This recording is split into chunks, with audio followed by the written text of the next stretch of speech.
시청자 여러분 안녕하십니까? 헬로티비 대구 경북 뉴스입니다. 농촌의 우후죽순으로 들어서고 있는 태양광 시설에 대해 단독 보도해드렸죠. 그런데 이야기는 여기서 끝이 아닙니다. 태양광 사업자와 주민들 사이에 검은 돈이 오가기도 하고 태양광 시설이 마을 간 불화 요인으로까지 작용하고 있었습니다. 현장 출동 전병주 기자입니다.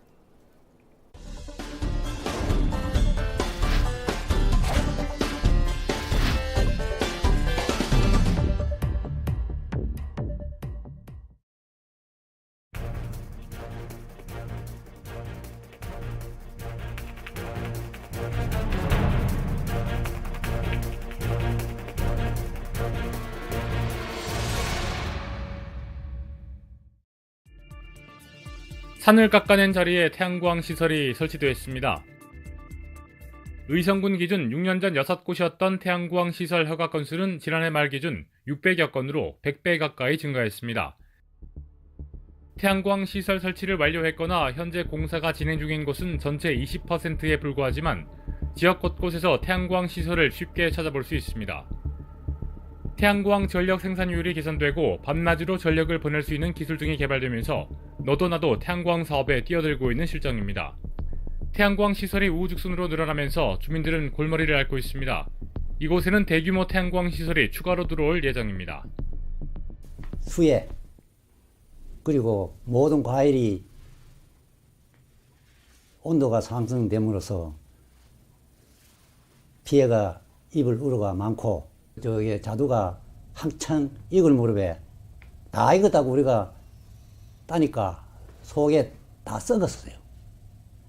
그래가지고 그게 제일 우려가 많습니다. 바로 그 토지에 그 침수도 되고 또 바로 옆에 하천이 범람하고 그 큰 규모의 그 태양광이 바로 또 동네 아래도 아니고 동네 위에 온다니까 우리 주민들로서는 상당히 불안한 거죠. 다른 지역도 사정은 다르지 않습니다. 이곳은 사업자가 마을발전 기금을 명목으로 주민들에게 돈을 주기도 합니다. 우리 여기 한 번 했는데 여기 해주니까 이쪽 사람 안 해줄 수가 없는 거야. 그 하는 사람이 동네 양해를 구해가니까 그저 조금씩 그거 뭐 조금씩 그래 주는 게 있지. 조금씩 그저 몇 배? 한 1, 2, 3배, 1, 2배. 자치단체는 주민 동의를 하지 않는 방식으로 태양광 시설 난립을 막겠다는 입장입니다. 하지만 허가 규정에는 주민 동의가 필수 요건은 아닙니다. 나중에 하다가 주민 반발이 심하니까 미리 사전에 동의를 받고 나중에 공사할 때 좀 편하게 하려고 본인들이 그렇게 받는 데가 가끔 있습니다. 산 정상에도 태양광 시설이 들어서 있습니다. 마치 땅 따먹기를 하듯 과수원과 태양광 시설이 얽혀 있습니다. 산 정상에 위치한 대규모 과수원 단지입니다. 제 뒤쪽으로 보이는 과수원 규모만 약 3만 평 정도가 되는데요. 이렇게 과수원 일부분이 태양광 시설로 바뀌었습니다. 지난해에는 저 뒤쪽으로 보이는 과수원까지 태양광 발전 시설을 확대하려고 했었지만 산에 대한 규제가 심해지면서 공사 개시를 취소한 상태입니다. 지난해 산악지대에 설치한 태양광 시설에서 산사태 피해가 발생하자 이에 대한 규제가 강화됐습니다. 일부 개정된 산지관리법에 따라 산지 경사가 15도 이상 되는 곳에는 설치를 할 수 없도록 했으며 수익률을 낮추고 부담금을 높였습니다. 작년부터 규제가 상당히 강화되었습니다. 가중치라 그러는데 쉽게 말하면 받는 돈이죠. 나중에 그게 많이 줄었고 20년 동안 일시사용 승인을 해줍니다. 산지 일시사용 승인을 해줍니다. 그럼 20년 후에는 또 복구해야 되기 때문에 거기에 대한 복구비가 엄청 들어가기 때문에 태양광 허가 신청하는 건수의 한 39.5%가 산지였고 면적으로는 69%가 산지였습니다. 그런데 지금은 거의 원래 신청 건수 지금 허가 나가지는 않아도 신청 건수로 보면 산지가 한 5% 미만으로 떨어졌습니다. 규제 강화로 산지의 설치가 어려워지자 태양광 시설 설치 위치가 산 아래 논밭으로 이동하고 있습니다. 사람도 계속 내보고 이거 하라고 자꾸 여기다 하라고 하라고 자꾸 사는데 하면 뭐 얼마 준다고 하십니까? 내 밭을 내놔면 이제 네. 나는 땅을 한 개도 못 찾아오는 게고 4,000평은 내 땅이 되고 나머지는 전부 다 주고 나는 공짜로 이제 전기만 빨아먹는다 이런 이제 이야기를 하더라고요. 상대적으로 땅값이 저렴한 농촌에는 외진들의 태양광 사업 투자가 급증하고 있습니다. 곳곳에서 태양광 사업자와 지역 주민과의 갈등이 심화되면서 집단 민원도 속출하고 있습니다. 근본적인 대책 마련이 시급하다는 목소리가 높아지고 있습니다. 현장 출동 전병주입니다. 앞서 보신 것처럼 이 태양광 발전으로 인한 갈등이 여기저기서 불거지고 있습니다. 몇 년 사이 태양광 발전 시설이 이렇게 갑작스럽게 늘어난 이유는 뭔지, 또 대책은 없는지 권미경 기자가 살펴봤습니다. 경북 지역 태양광 발전 허가 건수는 몇 년 새 4배 이상 늘었습니다. 2015년에는 1,100여 건에 그쳤지만 2017년엔 4,000건을 넘어섰습니다. 지난해에는 9월까지 4,252건에 대해 허가가 났습니다. 태양광 사업은 발전량에 따라서 허가 주체가 다릅니다. 3,000kW를 초과하면 산업통상자원부 장관이, 3,000kW 이하는 도, 1,500kW 이하는 시군에서 담당합니다. 사업 신청자가 요건만 잘 갖추고 있다면 주민들이 반대해도 도나 시군에서는 사업 허가를 내줄 수밖에 없는 실정입니다. 실제로 지난해 경상북도에서 주민 반대를 들어 사업 허가를 내주지 않자 사업자가 소송을 냈고 결국 경상북도가 패소했습니다. 바로 앞에 내 집 바로 옆에 허가 신청이 들어오더라도 이거를 해줘야 되는, 법적으로는 하자가 없이 해줘야 되는 실정이라서. 따로 주민 동의를 받을 필요가 없다는 점도 태양광 발전 시설 증가에 한몫했습니다. 우후죽순으로 늘어난 태양광 발전 시설. 결국 정부와 지자체가 최근 제동을 걸었습니다. 정부가 산림 입지 기준 등을 강화한 데 이어 시군도 도로와 주택 가까이에 태양광 발전 시설을 만들지 못하도록 설치 제한 조례를 제정하고 있습니다.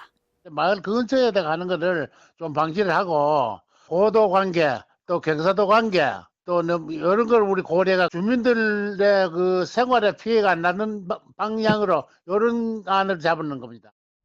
또 태양광 사업 전 주민 3분의 2 이상의 동의를 얻도록 하는 전기사업법 개정안도 발의돼 국회 통과를 앞두고 있습니다. 농촌을 뒤덮은 태양광 발전. 신재생 에너지도 좋지만 무분별한 개발은 이제라도 막아야 한다는 목소리가 높아지고 있습니다. 헬로티비 뉴스 권미경입니다. 문경시가 실속 있는 경제와 주민 밀착형 복지를 구현하겠다는 계획을 수립했습니다. 시민 복지 확대로 이어질지 기대됩니다. 홍정표 기자가 전해드립니다.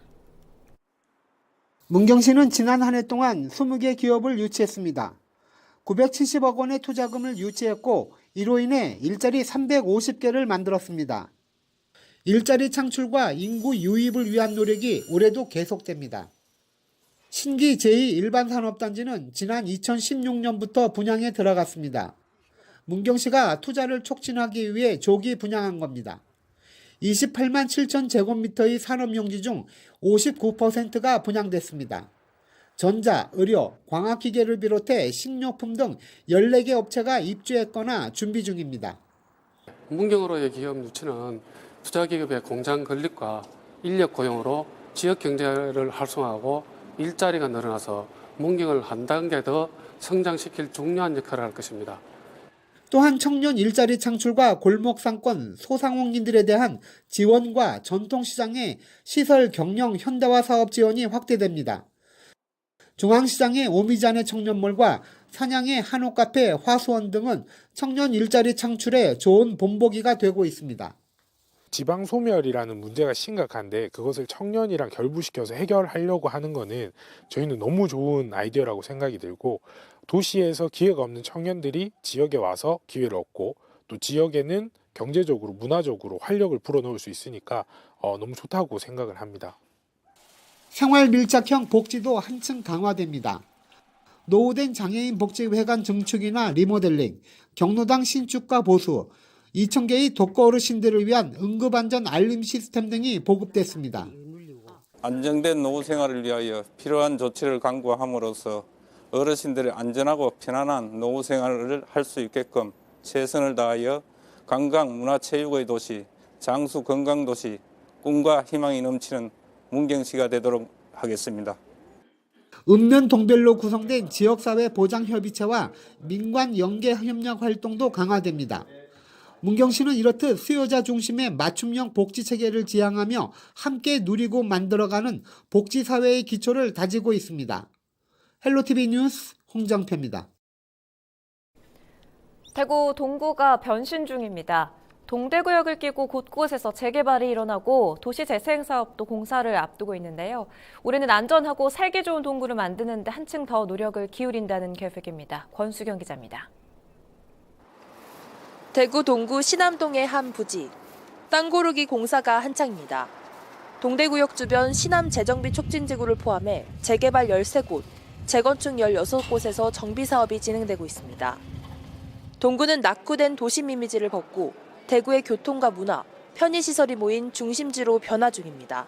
사업 시행 인가도 많이 나갔고 관리 처분 시행 인가도 많이 나갔는데 그다음 원활하게 주민들이 이주를 하고 절거를 해서 사업이 잘 진행될 수 있도록 최선을 다하도록 하겠습니다. 지난 2017년 도시재생 뉴딜 사업에 선정된 효목이동은 올해 본격적인 공사에 들어갑니다. 20년 이상 된 건물이 90%에 달하는 낡은 마을이 활력 넘치는 골목으로 채워집니다. 주민소통센터와 청년 창업공간 등이 들어섭니다. 사업엔 약 200억 원이 투입됩니다. 지난해 10월 예산이 확보됐고 올 상반기엔 설계 용역을 실시합니다. 지금 저희들 그 사업이 전부 8가지로 이렇게 세분화되어 있는데요. 그 중에서 우선 순위를 좀 두어가지고 또 그다음에 국비라든지 우리 구비 부담 마련을 좀 해야 할 그런 또 사전 절차가 있어서 하반기에는 우선 그 동부시장 그 주차장 사업을 우선적으로 좀 시행을 그런 할 예정에 있습니다. 또 올해는 주민들이 안심할 수 있는 안전한 동구에 한 발짝 더 다가가기로 했습니다. 우선 동구 곳곳에 CCTV를 추가로 설치합니다. 총 1,600여 대의 CCTV가 안전사고를 예방합니다. 주민들의 안전을 더 확보하기 위해서 CCTV 통합 관제를 확대 운영하고 있습니다. 현재 운영하고 있는 CCTV는 1,654대인데 올해는 61대를 보충하여 주민들이 안심하고 주민의 생명과 재산을 보호할 수 있도록 조치하겠습니다. 늦은 밤 시간, 안전한 귀가를 돕는 안심 귀갓길도 늘어납니다. 동부경찰서와 협의해 범죄가 자주 발생하는 3곳을 선별하고 보안등과 표지판 등을 설치할 계획입니다. 낙후된 이미지를 벗고 살기 좋은 곳으로 탈바꿈하는 동구를 기대해봅니다. 헬로티비 뉴스 권수경입니다. 지난달 경기도를 시작으로 경북과 인접한 지역이죠. 충북까지 구제역이 확산되면서 차단 방역에 비상이 걸렸는데요. 구제역 확산 차단을 위해 청도 소싸움 경기장은 물론 가축시장이 문을 닫으면서 축산 농가들의 한숨이 깊어지고 있습니다. 김선경 기자입니다. 경북 청도 소싸움 경기장 입구입니다. 평소 같으면 사람들로 북적여야 할 시간이지만 지금은 문이 굳게 닫혔습니다. 전국 구제역 확산에 비상이 걸리면서 지난달부터 경기가 잠정 중단된 겁니다. 3회차까지 하고 4회차부터는 지금 잠정 중단 상태입니다. 소싸움 경기 매출액이 상당히 지장을 받고 저희들은 조속히 구제역으로 인해서 중단된 사태가 해결되기를 원하고 있습니다. 가축시장도 모두 폐쇄됐습니다. 소화돼지 등 모든 가축 이동이 금지되면서 경매거래 역시 할 수 없게 됐습니다.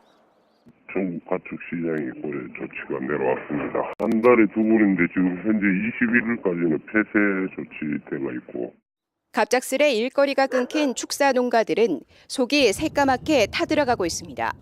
싸움소는 물론 시장 거래를 앞두고 있던 가축들도 속절없이 발이 묶였지만 별도리 없이 비싼 사료값만 축내며 구제역이 끝나기만을 기다릴 수밖에 없습니다. 거래 시기를 놓쳐 가축 등급을 낮게 받아 소득이 줄어도 피해는 고스란히 농가들이 떠안아야 합니다. 무슨 손실이죠. 돈을 버리고 경기에 참여하고 이러면 유지비나 관리비 이런 거 이제 뭐 일하는 사람 빼면 일하는 월급도 줘야 되고 사료비가 만만치 않습니다. 청도군은 피해 농가들을 지원할 수 있는 방법은 아직 없다고 밝혔습니다. 아직까지는 거기에 대한 대책이 나와 있지는 않죠. 지금은 이제 구제역이 확산되는 것을 방지하는 게 최우선이고 어떤 그런 농가에 대한 지원책은 차후 문제죠. 해마다 반복되는 구제역 여파에 축사 농가들의 근심은 날로 커지고 있습니다. 헬로티비 뉴스 김성경입니다. 계속해서 관련된 내용을 취재기자와 함께 이야기 나눠보겠습니다. 김선경 기자 함께합니다. 자, 김 기자, 축산 농가들이 어려움을 많이 겪고 있는 상황인 것 같은데 구제역이 언제쯤 잠잠해질까요? 구제역이 시작된 지가 좀 됐을 텐데 어떻습니까? 네, 이번 구제역은 지난달 28일 경기도 안성에서 먼저 시작됐는데요. 충북 충주에서도 잇따라 발생한 뒤로 현재 열흘째 소강 상태를 보이고 있습니다. 대구와 경북에서는 다행히 아직까지는 구제역이 발생되지 않고 있는데요. 하지만 충북이 지리적으로 경북과 매우 인접해 있는 데다가 네. 우리 지역에 많은 수의 가축들이 있는 만큼 긴장의 끈을 놓지 못하고 있는 상황입니다. 네, 방역당국에서는 이번 주가 구제역 확산의 분수령이 될 것이다. 뭐 이런 설명도 했는데 이건 무슨 얘기입니까? 네, 방역당국은 구제역 확산을 막기 위해서 설 명절을 앞둔 지난 1일부터 이틀 동안 전국 가축을 대상으로 긴급 백신 접종을 실시했습니다. 또 이 기간 심각 단계에 해당하는 고강도의 특별 방역 조치도 벌였는데요. 이때 가축들이 맞은 긴급 백신은 접종 이후 항체 형성까지 2주 정도가 걸리기 때문에 네. 방역 전문가들은 이번 주인 오는 15일까지 구제역 확산 여부를 가를 수 있는 고비로 내다보고 있습니다. 사실 구제역이 완전히 잠잠해졌다, 안심할 수 있겠다 이렇게 생각하기까지는 발생 이후 한 달 정도까지는 걸리기 때문에 네. 완전히 마음을 놓으려면 다음 달이 되어야 하는데요. 그럼에도 항체가 형성이 된다면 어느 정도 한시름 놓을 수 있지 않을까 하는 의견들이 많은 상황입니다. 경북의 각 지자체에서는 예방접종 외에도 소독 등 방역을 계속 강화해서 이번 달이 끝날 때까지는 주의를 기울일 계획입니다. 경산시 축산방역과장의 말 들어보시죠. 전두수 예방접종을 실시하였고 축산농가의 소독을 위하여 소독약을 배부를 하였으며 아울러 예방접종 누락축에 대해서 철저하게 예방접종을 다시 한번 확인해 줄 것을 농가 지도하고 있습니다. 네, 지난달 28일 발생을 했고 한 달 정도가 지나야 좀 안심할 수 있다 이렇게 말씀을 해주셨어요. 이제 어서 구제역이 좀 잠잠해져야 할 텐데 구제역 여파로 지역 축제들까지 줄줄이 취소가 되고 있다고요? 네, 그렇습니다. 대구와 경북뿐 아니라 전국 곳곳의 축제나 행사들이 취소되거나 규모가 축소되고 있습니다. 특히 조금 있을 정월 대보름 행사가 큰 타격을 입었는데요. 행사가 진행되면 많은 인파들이 몰리면서 차당 방역에 문제가 생기지 않을까 하는 우려에서 많은 지자체들이 행사를 취소하는 모양새를 보이고 있습니다. 경북의 경우 전국 최대 규모의 민속 한마당 행사를 열었던 청도군에 이어서 김천과 영천도 올해는 정월 대보름 행사를 개최하지 않기로 했는데요. 청도군은 그러나 매년 봄에 열리는 소싸움 축제는 차질 없이 진행할 예정이라고 밝혔습니다. 청도군 문화관광과 이정국 회장의 말 들어보시죠. 우리 청도군은 작년도에 한번 구제역 파동을 한번 겪었기 때문에 올해는 아예 5월달로 5월 16일부터 19일까지 4일간 청도 소싸움 경기장 일원에서 계획대로 개최할 계획입니다. 자, 구제역으로 인한 피해가 큰데요. 이런 가축 전염병이 하루빨리 사그라들어야겠습니다. 김선경 기자와 함께했습니다.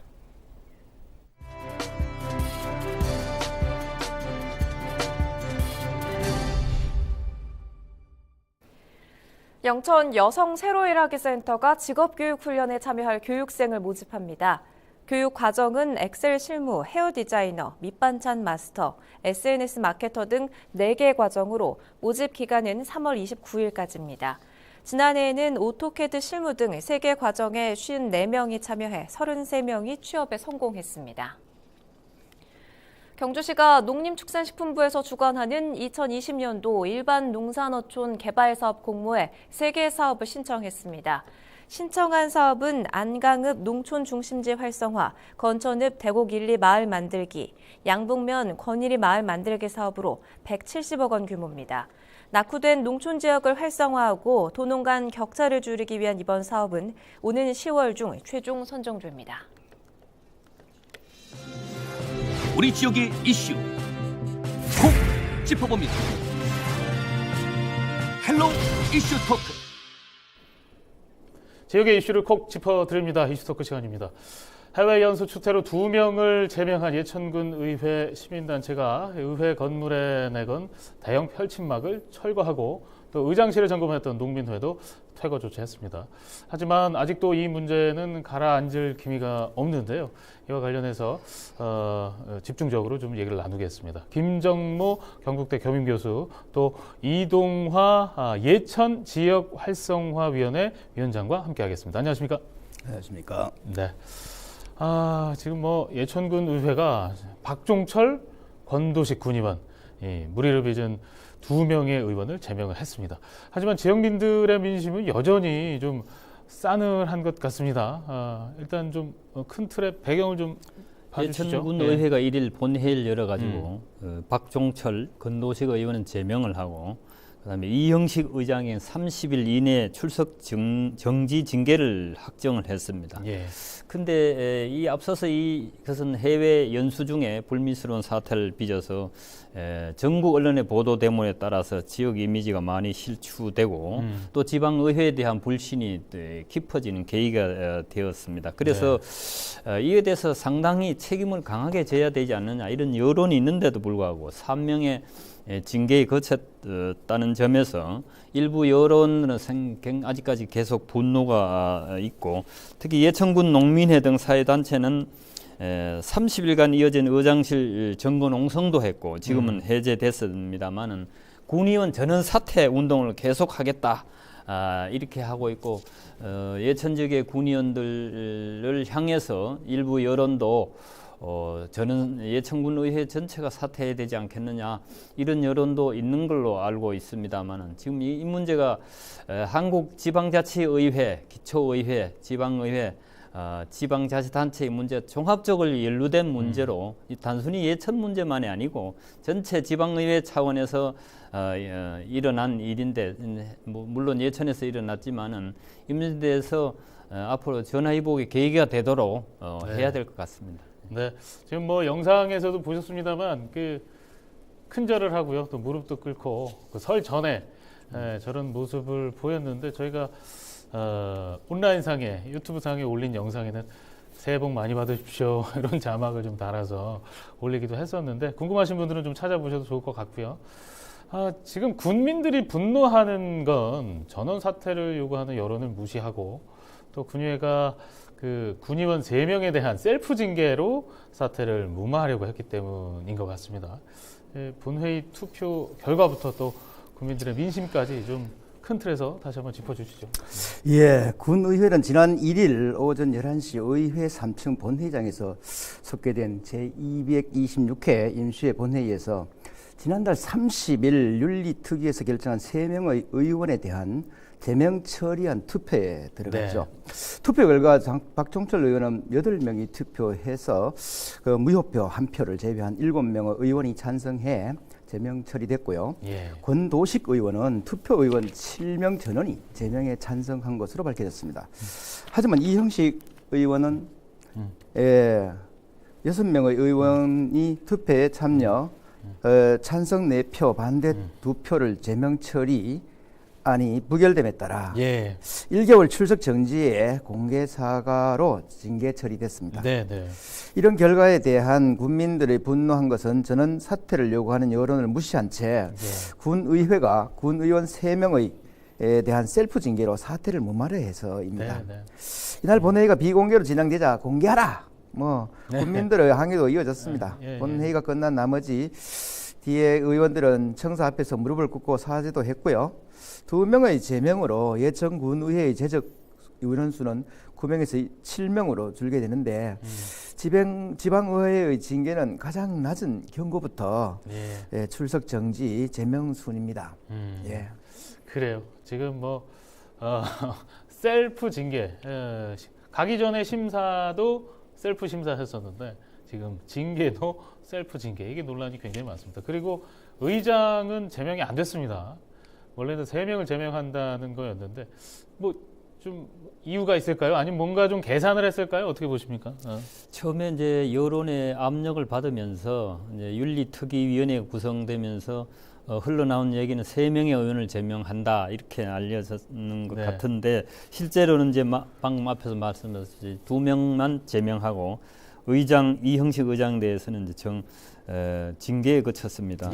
근데 박종철 건도식 의원이 제명되니까 원래 9명인데 2명이 제명되니까 7명이란 말이죠. 그런데 7명 중에 그 이형식 의장이 투표에 참가 안 해 결국엔 6명이 투표를 해서 이형식 의장에 대해서 제명하는 데서 찬성한다 4명, 제명하지 말자 반대가 2명. 그래가지고 3분의 2 이상이 돼야 이제 제명이 되는데 3분의 2가 안 돼가지고 한 표 부족해서 이제 제명이 안 된 것입니다.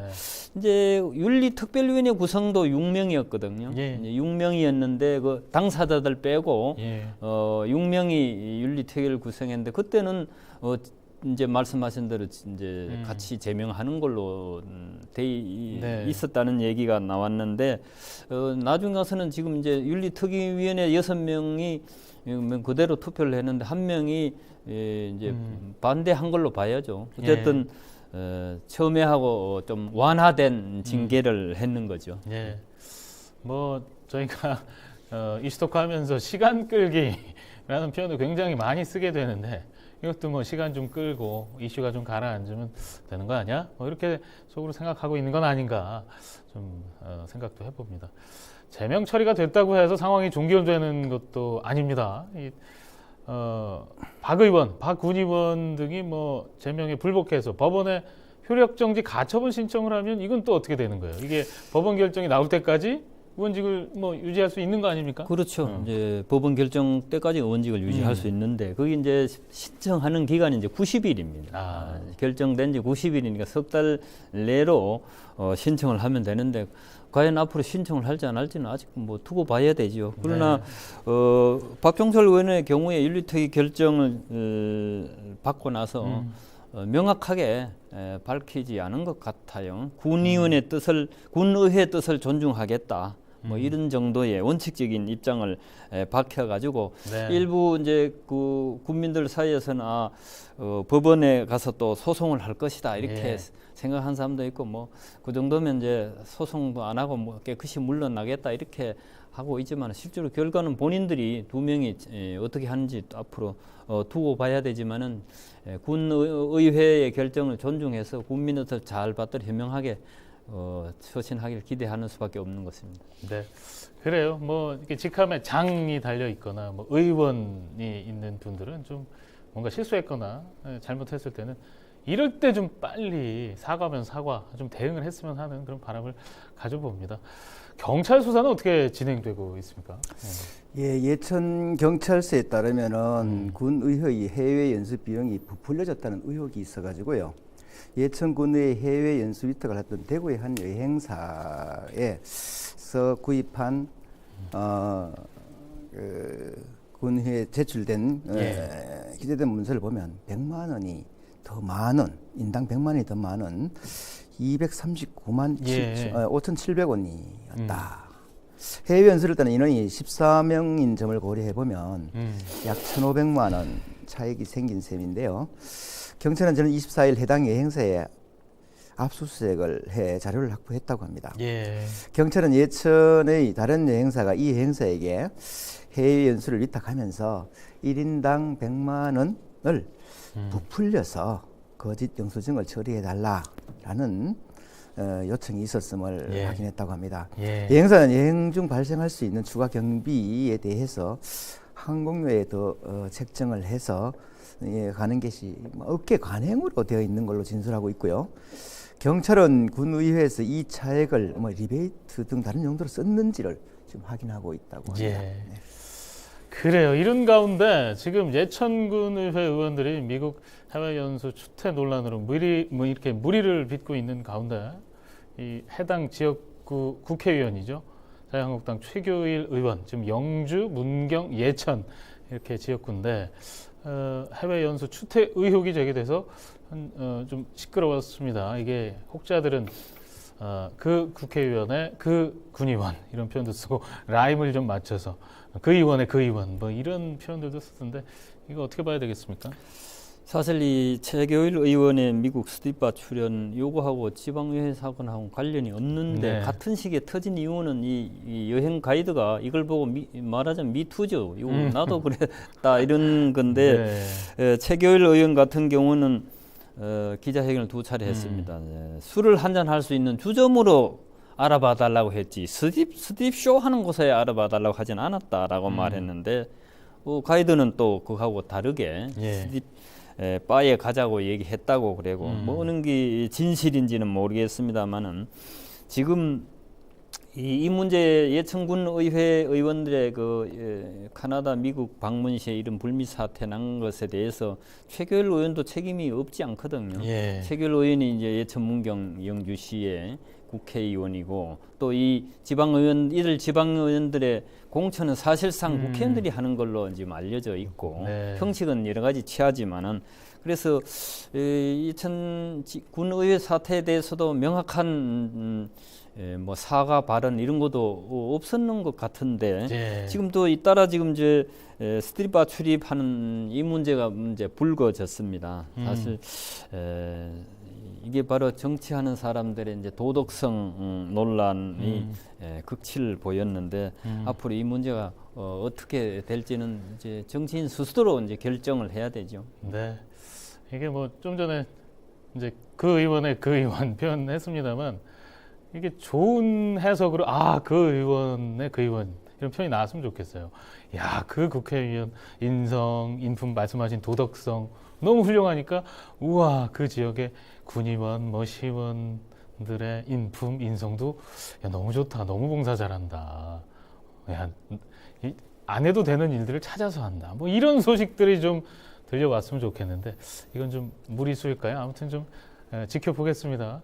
근데 이게 2016년의 일이지만 이 최교일 의원의 사건이 드러나면서 이게 또 그 배경 뒷얘기까지 좀 솔솔 흘러나오고 있습니다. 당시에 최 의원의 해외 출장의 동행자 가운데 영주시장과 또 시의회 의장이 있고요. 또 해외 출장의 목적 역시 좀 명확하지 않다 이런 문제도 제기되고 있습니다. 어떻게 보십니까? 예, 최교일 의원이 갔던 해외 출장의 동행자 중에 영주시장과 영주시의회 의장도 있었다. 이게 단순한 최교일 의원만의 문제가 아니다 라고 생각되고요. 지방자치단체장이나 지방의회의 의장도 일행 중에 포함되어 있었고 그리고 총 그 당시 출장 경비가 2,500만 원 정도 쓴 걸로 되어 있는데 출장의 명목이 굉장히 애매모호하다는 문제가 제기되고 있습니다. 출장을 한 게 이제 선비라는 오페라를 창작 오페라를 뉴욕 카네기홀에서 공연하는 걸 공연을 관람하는 것. 공연을 관람한 목적으로는 국회의원하고 시장, 시의원, 의장 포함한 일행들이 시민들 세금을 2,500만 원을 쓰면서 유효로 갖고 특히 최교일 의원 같은 경우는 비즈니스석을 타고 갔습니다. 그래서 혼자 쓴 출장료만 해도 630만 원이 넘는데 이게 과연 이게 적절한 지방자치단체 예산 지출이라고 볼 수 있을지 한번 따져볼 문제라고 생각됩니다.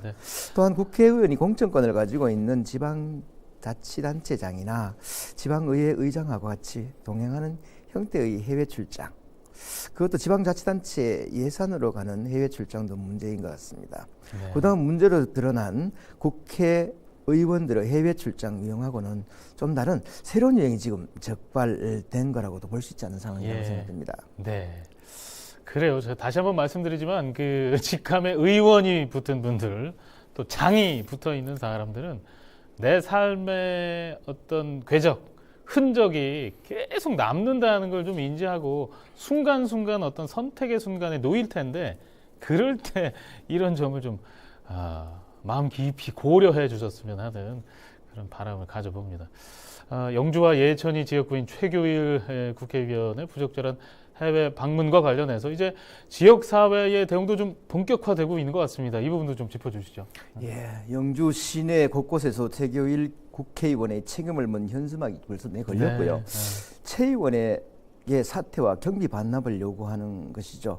영주 시민연대나 영주시 농민회 등 10여 개 시민단체는 범시민단체 대책위원회를 꾸려 공동대응에 나서기로 했고 예. 회의를 열어 1인 시위와 사무실을 항의 방문 등을 하는 걸로 논의하고 있습니다. 네. 또한 더불어민주당, 바른미래당, 민주평화당, 정의당 등 여야 4당은 지난 6일 자유한국당 최교일 의원 미국 스트릿바 출입 의혹에 대해 일제히 비판하며 한국당이 징계 등의 조치를 촉구하고 있습니다. 하지만 네. 한국당은 정치 탄압으로 맞서고 네. 있죠. 네.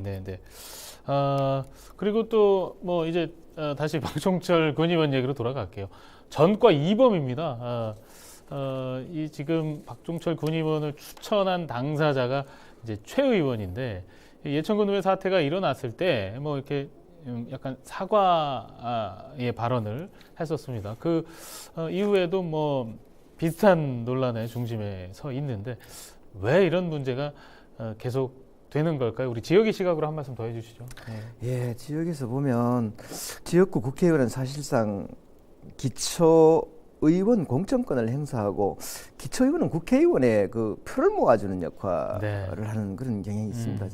실제 지난해 6월 13일 지방선거 자유한국당의 대구시장 경선 관련 여론조사 조작에 개입한 대구 지방의원들의 최근 무더기고 당선 무효 선고를 받았지 않습니까? 법원은 대구시의회와 대구 동구의회, 북구의회 소속 의원 6명에게 범행 가담 정도에 따라 각각 벌금 뭐 100만 원에서 300만 원을 선고했고 경우에 따라 재선거를 치러야 할 수도 있다라고 하고 있죠. 왜 지방의원들은 언뜻 보기에도 자신들과 관계가 없는 이런 시장 선거에 관련해서 불법 회기를 하게 될까요? 대구 경북지방의원 중 적지 않은 의원들이 외유성 국외 연수에서 벌어진 폭행과 추태, 공직선거법 위반, 하여튼 실망감을 이들 지방의원들이 자질 문제도 지적되고 있죠.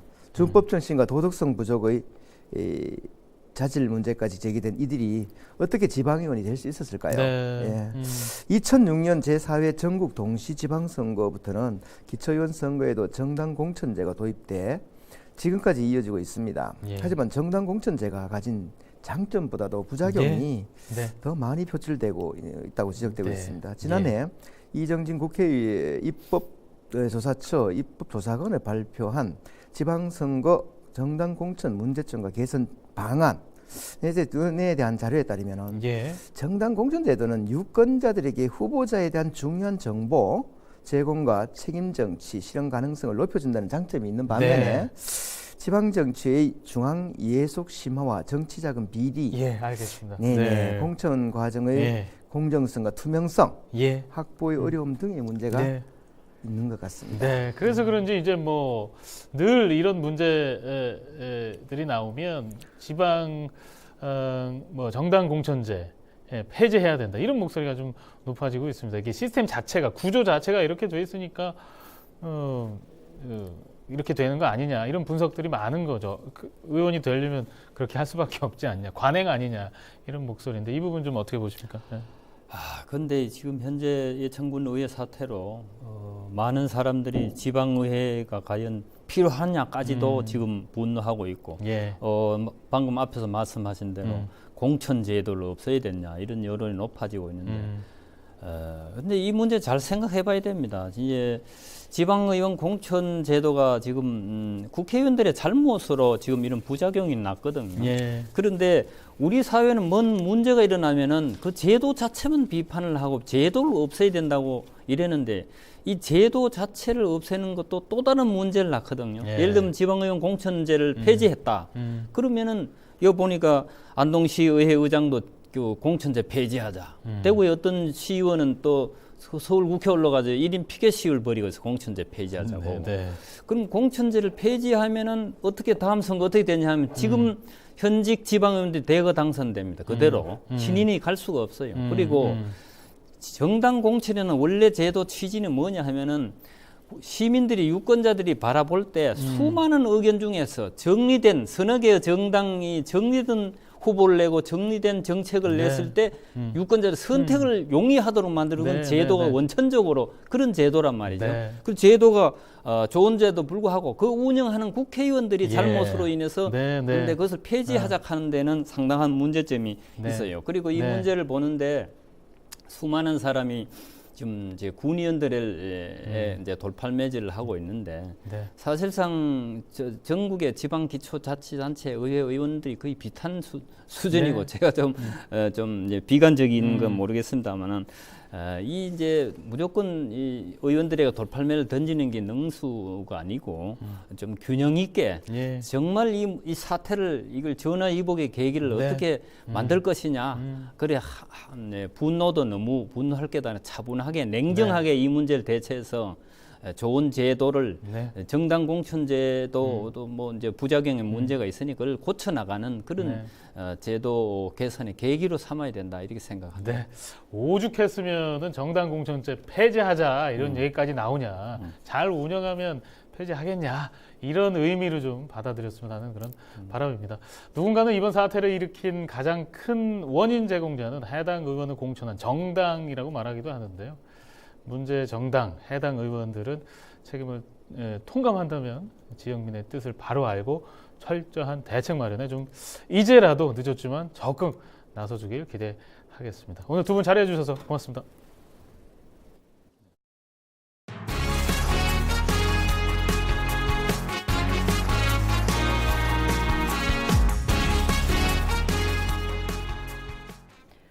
지난달 대구 동성로에서 20대 남성 1명을 집단으로 폭행한 10대 3명이 구속됐습니다. 대구 중부경찰서는 지난달 19일 새벽 2시 30분쯤 동성로의 한 술집 앞에서 어깨가 부딪혔다며 피해자 일행에게 시비를 걸고 싸움을 말리던 피해자 A씨를 마구 때린 혐의로 17살 B군 등 3명을 구속하고 나머지 7명을 불구속 입건했습니다. 경찰은 보강 수사 후 사건을 검찰로 넘길 예정입니다. 원전 해체연구소 유치 경쟁이 뜨거운 가운데 연구소 입지가 부산과 울산의 경계 지역으로 사실상 내정됐다는 일부 언론 보도에 대해 산업통상자원부가 해명 자료를 냈습니다. 산자부는 원전 해체연구소 설립과 관련해서 현재 입지, 규모, 방식 등을 다양하게 검토 중이며 아직 결정된 바는 없다고 밝혔습니다. 그동안 원해연 유치에 적극적으로 노력해온 경주시는 마지막까지 총력을 기울이겠다는 입장입니다. 국립경주박물관이 새로 건축한 영남권 수장고의 이름을 공모합니다. 공모 기간은 이달 28일까지며 별도의 응모 제한은 없습니다. 박물관 남쪽에 지어진 수장고는 9,200여 제곱미터 규모로 전시형 수장고를 포함한 10개의 수장고와 열람실, 촬영실 등을 갖추고 있습니다. 현재 영남권에서 발굴된 매장 문화재 15만여 점을 보관하고 있으며 대구와 김해, 진주박물관의 문화재 이전 작업이 진행 중입니다. 경산 삼성현 역사문화관에서 유물을 공개 구입합니다. 경산시는 경북 경산에서 태어난 3명의 성현인 원효와 설총, 일현과 관련된 유물 전시를 위해 유물 매도 신청을 접수받기로 했습니다. 신청 기간은 오는 25일부터 28일까지로 자세한 내용은 삼성현 역사문화관을 통해 문의하면 됩니다.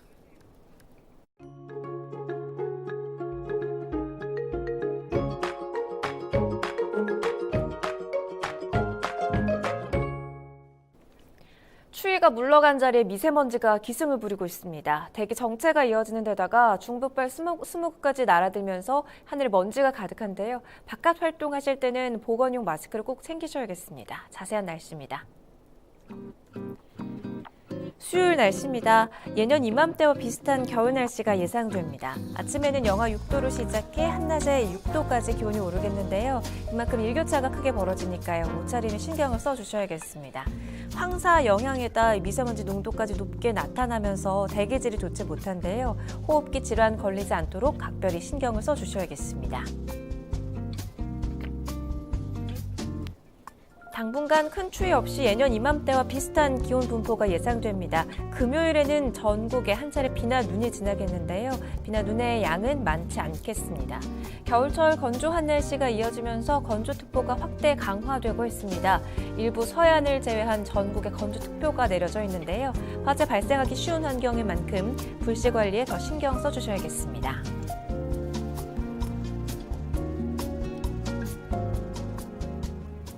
헬로티비 대구 경북 뉴스를 모두 마칩니다. 시청해주신 여러분 고맙습니다.